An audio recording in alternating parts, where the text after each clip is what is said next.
என்ன மாமா கறி குழம்புக்கா தேங்காய்? இல்ல கக்குசுல ஓடுறது.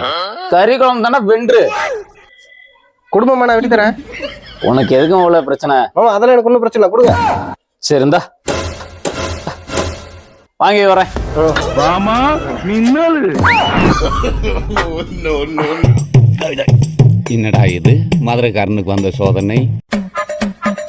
ஏண்டா எங்களை இன்னமுமாடா நம்பிக்கிட்டு இருக்கேன்?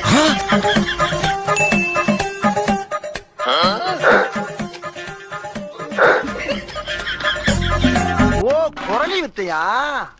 இன்னும் என்ன பண்றான்? இன்னுமா மட்டை வாங்கிட்டு இருக்கிறான்? காத்திருந்து காத்திருந்து காலங்கள் போகுதடி.